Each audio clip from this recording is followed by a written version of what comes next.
Good day and welcome back to this channel. Thanks to you and many others, our subscriber count keeps growing.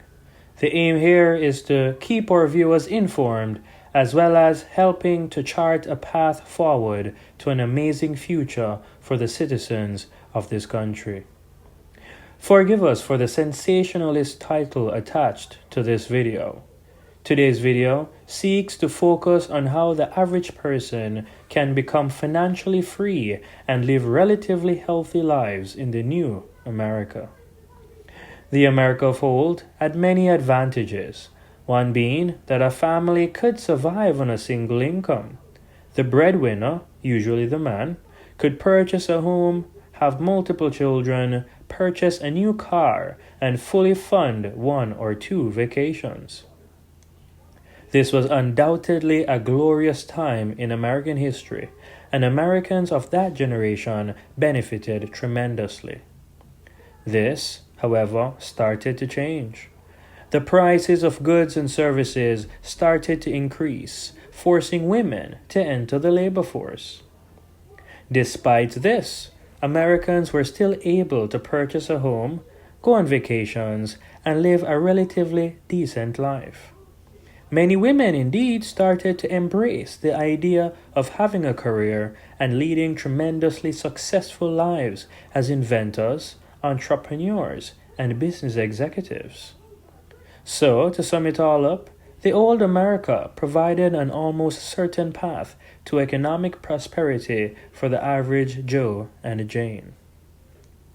However, this path will not be afforded to those in the new America. In the new America, it will be virtually impossible for most individuals to find a job that will ensure a stable financial future. The cost of housing, groceries, and other expense-related items have grown exponentially. There will be a much greater need for young people to rely on their parents and extended family for financial support. One may wish this was not so, but that is the unfortunate reality of the new America.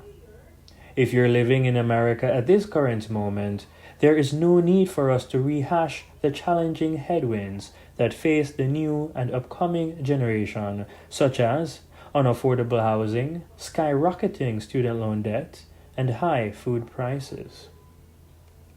These challenges are clear for all to see. What we should instead look at are ways to circumvent these challenges. Together, we're in the pursuit of something much bigger than ourselves. We are here to save the nation, to save the United States of America. In order to do that, we must first save ourselves.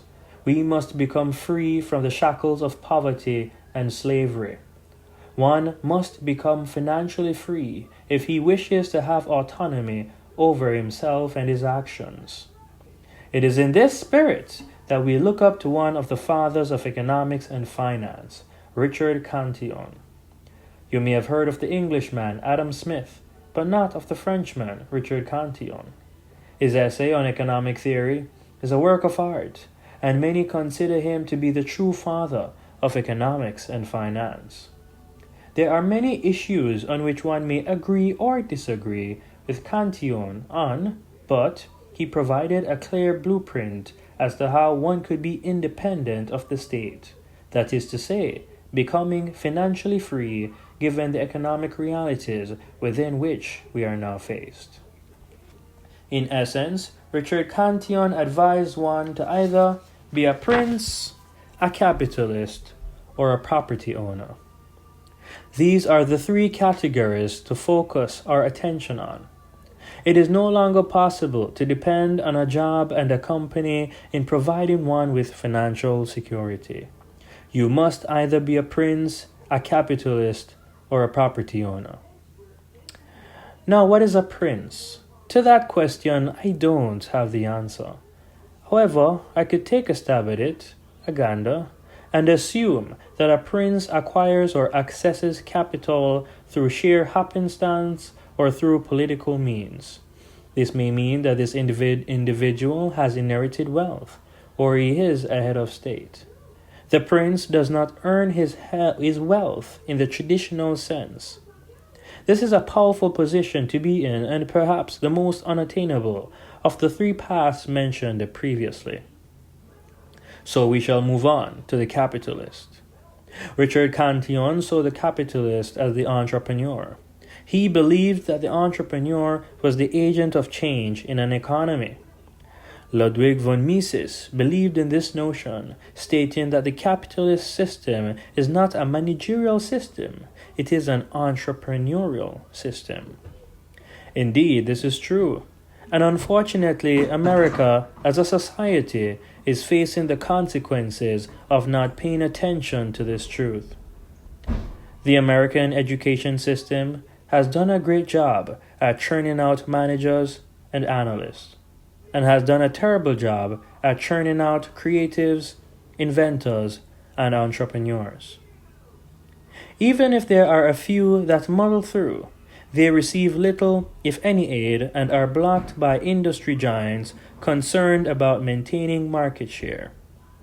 The education system, along with the government, must do a better job at producing creatives. China has already surpassed America in many areas. They graduate far more in STEM than America and now file more patents than us. This must be an area of focus.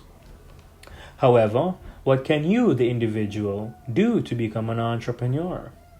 If you're entrepreneurial in nature, then find a need and fill it. Start a business from scratch, or purchase a small business from an owner ready to retire.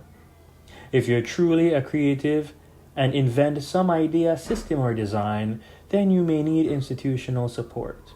You should try to leverage the SBA, universities, or other private entities. The entrepreneurial gene is a rare commodity. If you possess it, then don't let it die. Let it thrive. Now, what if you're not a prince or an entrepreneur? Is all hope lost? Fortunately, there is hope. As it turns out, most people are not princes, and many people don't have the entrepreneurial gene.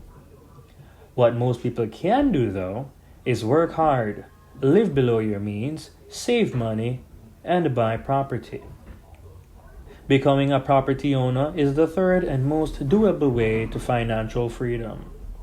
It should be mentioned that this is not in reference to one's personal residence, though it can put you in an advantageous position.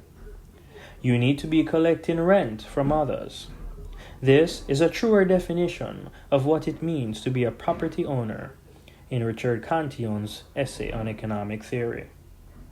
This is the path that I would highly recommend for the average person. One would need to have a good credit score and adequate savings to start this endeavor. One would need to learn about how to invest and maybe even how to fix properties. The path to financial security in the new America will unfortunately require a little more hard work and a little more effort. However, it can build in us a little more discipline, character, and provide us with a sense of direction, a sense of purpose. We can choose to complain about what life has dished out to us, or we can inculcate within ourselves an insane drive, grit, and determination to fulfill our newly found purpose. If you're an entrepreneurial beast, then let it loose on God's green earth. And if you're an average person like most, then let the armor of discipline and the sword of courage guide you in amassing properties until you are financially free.